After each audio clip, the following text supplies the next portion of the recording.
Ασχολούμαι και εγώ με την πολιτική, βέβαια. Ναι, ήθελα να σε ρωτήσω, αλλά τα λες μόνος. Συνέχισε, Γιώργο. Εγώ δεν σε διακόπτω.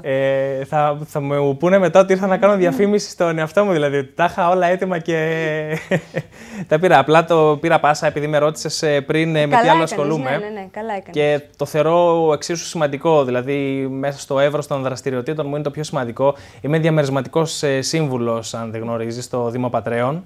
Για όσους δεν γνωρίζουν, ο Δήμος Πατρέων χωρίζεται σε 4 διαμερίσματα: το κεντρικό, το βόρειο, να το εξηγήσουμε κιόλας γιατί δεν το ξέρουν όλοι. Εγώ, να σου πω την αλήθεια, το ξέρω, αλλά τα μπερδεύω αυτά τα διαμερίσματα που είναι.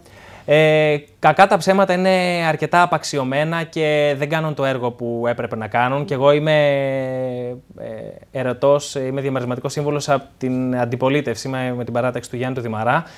Παρ' όλα αυτά, μπήκα στο χώρο της πολιτικής γιατί αρνούμε να συμβάλλω σε αυτή την κρίνια που υπάρχει ότι όλα πάνε χάλια και να κατηγορώ μόνο τους πολιτικούς. Οπότε αποφάσισα να μπω και εγώ να βοηθήσω όσο μπορώ με τον τρόπο μου για να αλλάξει αυτή η πόλη. Επειδή θεωρώ ότι η Πάτρα έχει πάρα πολύ μεγάλες δυνατότητες και έχει μείνει πάρα πολύ πίσω. Και φταίμε και εμείς και φταίνε και οι πολιτικοί αυτού του τόπου. Ναι. Το πιστεύω, δυστυχώς. Μάλιστα. Περίμενε, Γιώργο, γιατί είμαι έτοιμη να φύγω, γιατί πήγα να φύγω, ξέρεις. Αμάν. Είπα να σε αφήσω μόνος σου, αλλά τώρα ήρθα στη θέση μου, είμαι εδώ. Πιστεύω να είμαι εντάξει τώρα, θα με ειδοποιήσουν άλλωστε άμα φεύγω και δεν φαίνομαι χωρίς να το έχω καταλάβει. Να σου πω, μιας και λέμε για την ενασχολήσή σου με τα κοινά, μήπως θα σε δούμε και σένα έτσι σαν το Γιάνγκο που λέγαμε προηγουμένως, υποψήφιο βουλευτή για παράδειγμα. Όχι, δεν νομίζω. Γιατί όχι. Εμένα θα μου άρεσε, έχεις φωτογένεια καταρχήν για να βγάλεις τις φωτό που βγάζουν οι βουλευτές, που βγάζουν πολύ ωραίες φωτό. Εμένα μου άρεσε και του Γιάνγκου η φωτογράφηση.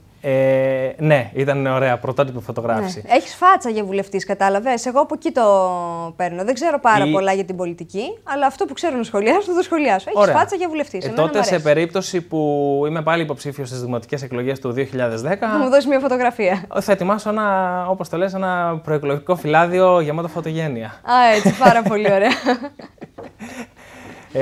Όχι, πάντως για βουλευτής και τέτοια πράγματα θεωρώ ότι είναι πολύ νωρίς ακόμα. Και θεωρώ ότι μέσα από το Δήμο πραγματικά έχω τη δυνατότητα να αλλάξω πολλά πράγματα και πολλοί έχουμε τη δυνατότητα να αλλάξουμε πράγματα από το Δήμο. Δηλαδή το να ανέβω στη Βουλή και να αρχίσω να φωνάζω για προβλήματα του τόπου, όχι ότι είναι κακό, αλλά θεωρώ ότι μέσα στο Δήμο μπορείς να αλλάξεις άμεσα. Είναι κάτι πιο άμεσο και πιο εύκολο να αλλάξεις κάτι, αν περνάει από το χέρι σου. Ναι. Μ' αρέσει πάρα πολύ που ασχολείσαι με αυτά και σου κεντρίζουν και το ενδιαφέρον. Καλό θα ήταν, συγγνώμη που σε διακόπτω, καλό θα ήταν όποιος ενδιαφέρεται και θέλει να αλλάξει η πόλη, να ασχοληθεί, να πάει όπου τον εκφράζει, σε οποιαδήποτε παράδειγμα τον εκφράζει, αρκεί να μην μένουμε άπραγοι. Μάλιστα. Ασχολείσαι και με το ραδιόφωνο όμως. Εγώ θέλω να σε πάω αλλού τώρα. Τι απλά ασχολείσαι, για πες μου. Μπαίνουμε πάλι στο μαγικό κόσμο των media. Μίλησέ μου για ραδιόφωνο. Ναι, έχω τον ραδιοφωνικό σταθμό, το Χρώμα 102,1, Χρώμα FM, με λαϊκά τραγούδια. Πολύ λαϊκά, από ό,τι ξέρω. Παίζουμε, ώρες το τσούζουμε πολύ, μπορώ να πω. Το τσούζετε, όχι, και μ' αρέσει που το τσούζετε.